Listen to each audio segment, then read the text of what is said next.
ये सब क्या हो रहा है? विद्रोह की तैयारी?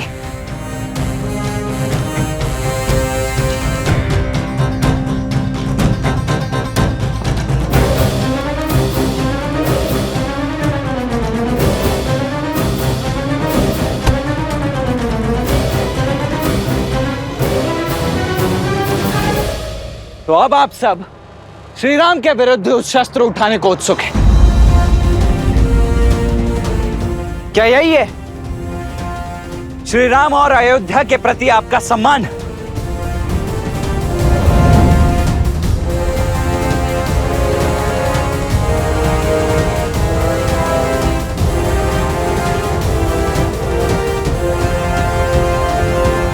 हम विद्रोह नहीं कर रहे हैं, हम राजभक्ति निभा रहे हैं। देखिए कुमार, हम आज भी आपका सम्मान करते हैं, रघुकुल का मान रखते हैं। जिस धर्म के लिए रघुकुल के ऋणी हैं, वही ऋण उन बालकों ने हम पर चढ़ा दिया है। धर्म कहता है आने वाले पूर्णिमा तक हम अपने नए राजा का साथ दें। अतः आपसे विनती है, आप भी तनिक अपनी प्रजा पर विश्वास कीजिए। अपने राजा की ढाल बनना यदि आपकी इच्छा है, तो अपने राजा की आज्ञा का पालन करना मेरा कर्तव्य है। उन दोनों ऋषि कुमारों ने हमारे अश्व और मेरे छोटे भाई शत्रुघ्न का अपहरण किया है। अब या तो आप हमें वो अश्व और शत्रुघ्न लौटा दीजिए, अन्यथा युद्ध के लिए सज्ज हो जाइए।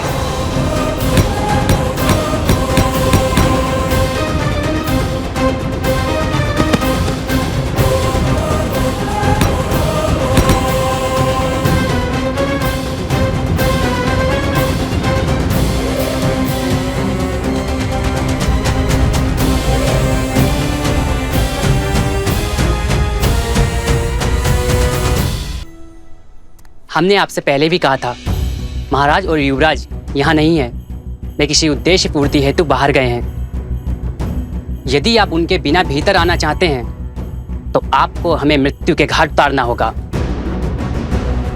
और इस गांव को मरघट बनाना होगा, भूत प्रेतों का नगर बनाना होगा।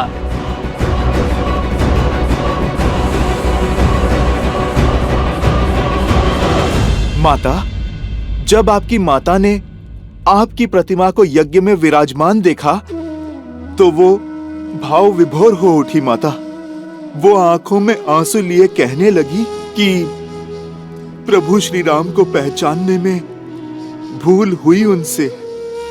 प्रभु श्री राम को जिसने नहीं जाना उसने कुछ नहीं जाना। माता, ये बात तो उचित कही उन्होंने। माता, शीघ्र ही अयोध्या आपको पुनः पाने का सौभाग्य पाएगी माता।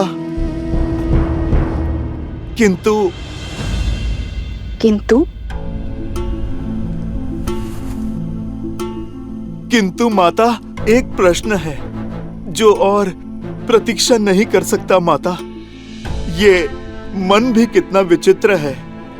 दुर्भाग्य पर संदेह नहीं करता और सौभाग्य पर विश्वास नहीं करता।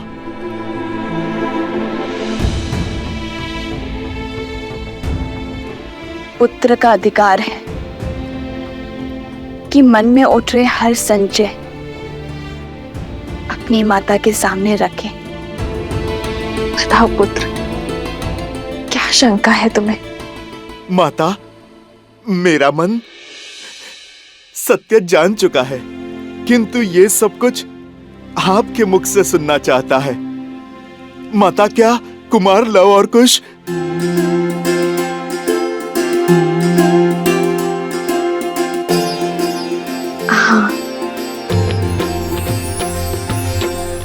लवकुश मेरे ही पुत्र,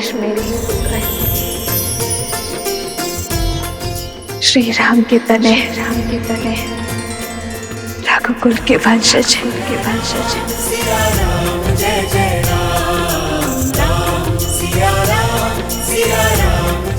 माता, मैं जानता था, मेरा मन झूठ नहीं कह सकता। माता, वो दोनों मेरी माता के पुत्र हैं, मेरे छोटे भाई हैं, मेरे छोटे भाई हैं। माता, मेरे छोटे भाई हैं। लवकुश मेरे छोटे भाई हैं। माता, हनुमान इतनी आयु में भी बचपना। अब माता के सामने तो ये पुत्र बच्चा ही रहेगा ना माता। और फिर माता, बात भी तो ऐसी ही है। मैंने तो लव कुश को देखते ही उनमें आपकी और प्रभु की छवि पाली थी माता। उनकी कला, उनका तेज, उनका शौर्य बिल्कुल प्रभु की भांति है। मेरे प्रभु और मेरी माता की आत्मा का विलक्षण संगम है दोनों।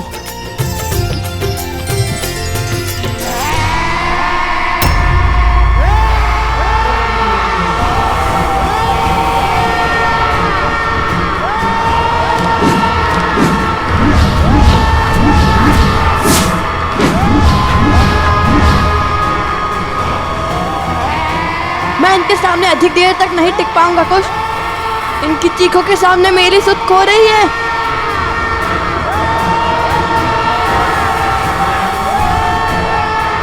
कुश, ये तो रुक ही नहीं रहे।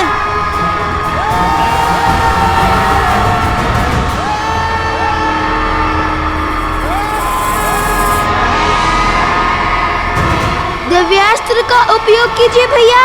मुनिवर ने हमें इन्हें जीवित करने के लिए भेजा था, इन्हें मारने नहीं। मिल गया उपाय। हनुमान, संभालो स्वयं को। माता, मैं क्या करूं? मन उल्लास के सागर में गोते खा रहा है। उन्हें यहाँ वन में नहीं, वहां महलों में होना चाहिए। राजकुमारों के भांति जीना चाहिए माता। समर्पण से बोए और प्रेम से सींचे दाम्पत्य को खंडित करने का साहस कहां से लाती है नियति? क्या मैं अयोध्या के कल को आज उनके पिता के सम्मुख नहीं ले जा सकता माता? क्या प्रभु और आपके पग में पड़ी वियोग की बेड़ियों को मैं नहीं काट सकता माता? हनुमान, जब मेरा तप पूर्ण होगा तो मेरे प्रभु श्री राम मुझे और मेरे पुत्र को ढूंढने अवश्य आएंगे। भगवान वाल्मीकि और अन्य मुनिवर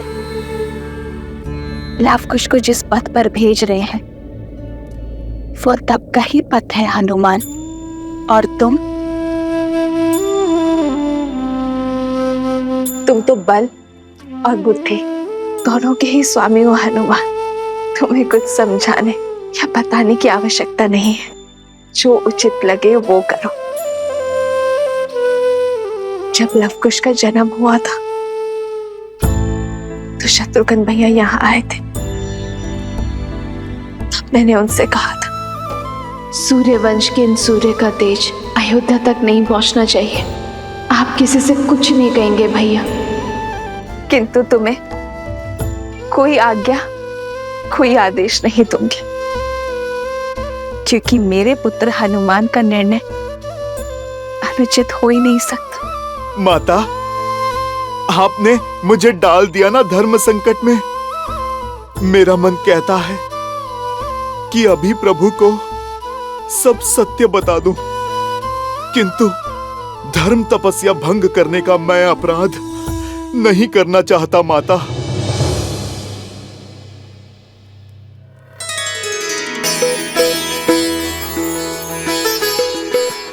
अब तो केवल एक ही है जो मार्गदर्शन कर सकते हैं।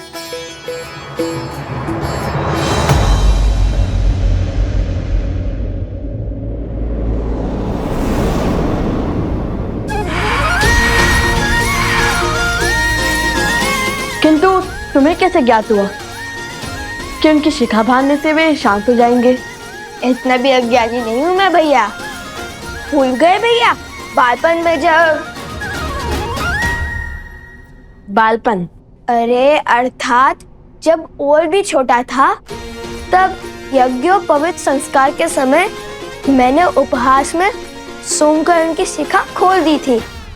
तब माता ने बताया था, शिखा ऊर्जा को शीश चक्र को चारों ओर केंद्रित करती है।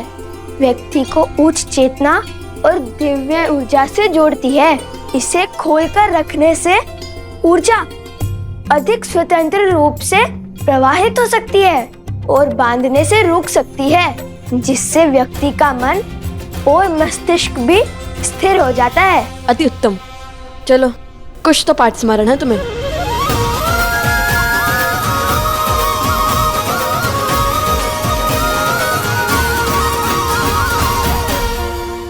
त्रिकालदर्शी भगवान वाल्मीकि को मेरा नमन। आ गए हनुमान? भला मैं आपकी पुकार को अनसुना कैसे कर सकता हूँ? आप मेरे आने का कारण तो जानते ही हैं। लव और कुश अयोध्यापति श्री राम के पुत्र हैं, किंतु संसार को ये सत्य बताने का समय अभी नहीं आया, क्योंकि आप उन्हें किसी बड़े उद्देश्य की पूर्ति के लिए सज्ज कर रहे हैं, जैसी आपकी इच्छा। किंतु मैं एक आज्ञा आपसे अवश्य चाहूंगा। आप मुझे मना मत कीजिएगा। साक्षात शिव के अंश को कैसे मना कर सकता हूं? यदि तुम्हारे मन में कोई इच्छा जागृत हुई है तो वो सर्वथा आवश्यक ही होगी।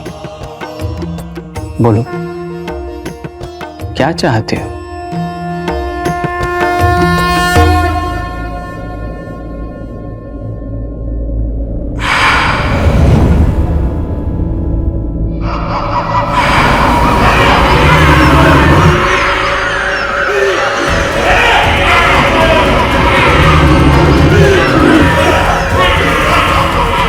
भैया, इन सब की शिखा बांधना तो संभव नहीं है। अब क्या करे कुश?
हनुमान जी, ये अवश्य ही अश्वमेध का अश्व लेने आए होंगे। भागो कुश। अरे ऋषि कुमारो, रुकिए।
लवकुश मेरे ही पुत्र है, श्री राम के तने हैं, रघुकुल के वंशज हैं। आगे मत बढ़ना, अन्यथा अपने बाण से छल्ली कर देंगे हम। मेरे भैया मुझसे नहीं कहते। रुक जाइए हनुमान जी।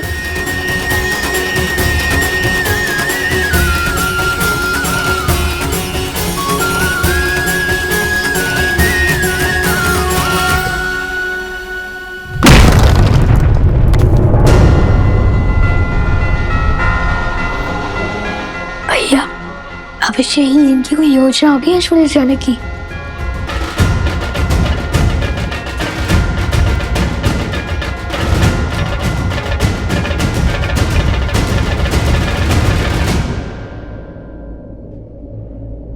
यदि आप अश्वमेध के अस्त्र को लेने आए हैं तो लौट जाइए।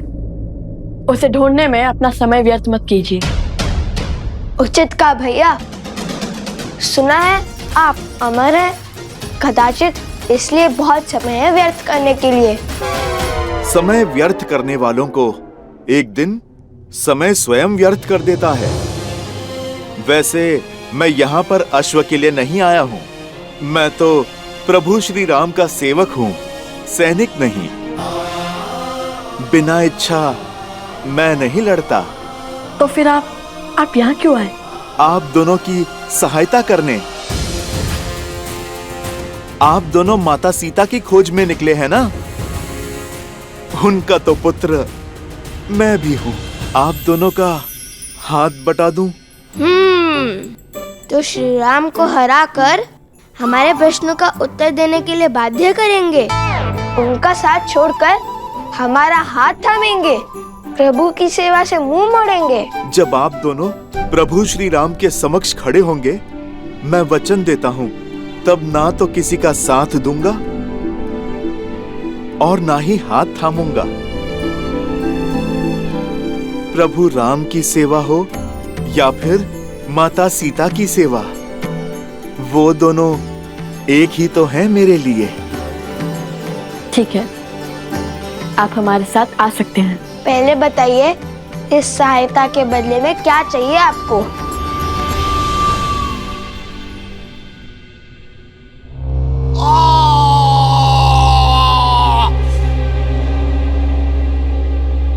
पिछले 15 वर्षों से राम उसके राज्य को जितना नीचे धकेलने का प्रयास कर रहे हैं, वो उतना ही ऊंचा उठता जा रहा है। राम ने सहस्त्रों राक्षसों का संहार किया, अयोध्या में समृद्धि और शांति की ध्वजा लहराई। वहां ना कोई अब भिक्षा मांगता है, ना कोई चोरी करता है। उसने सब कुछ पा लिया और हमने सब कुछ खो दिया। आपका पुत्र, आपका राज्य, आपका सम्मान, आपके भाग में केवल एक जीत आई, राम और सीता का वियोग, और कुछ नहीं। आपकी पराजय हो चुकी है।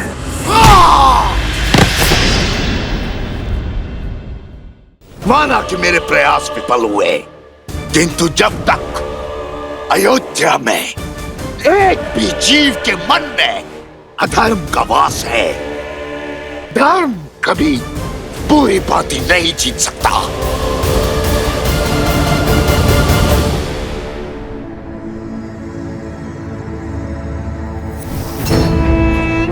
सत्य अनेक अर्थी नहीं होता है, उसका केवल एक ही अर्थ होता है, एक ही रूप होता है, एक ही स्वरूप होता है। जबकि मिथ्या शास्त्र मुखोटे लेके घूमता है। दूध में दही की एक बूंद की बाती होता है। पहले पहले तो कुछ नहीं बदलता, किंतु फिर सत्य का स्वरूप भी बदल देता है। अगली चाल क्या होगी महाराज? अश्व। लव कुश ने उसे यही कहीं छुपाया होगा। मार डालो उसे। लक्ष्मण को वो अश्व जीवित नहीं मिलना चाहिए। अश्व मरा तो राम कभी उन बालकों को क्षमा नहीं करेगा। उनका अंत होगा और तब हम उनका सत्य संसार के सामने लाएंगे। सीता इस विश्वासघात को कभी नहीं सह पाएगी। पति से वियोग का विष तो पी गई, किंतु पुत्रों की मृत्यु का दंश नहीं सह पाएंगे और सीता की मृत्यु राम के अंत का कारण बनेगी।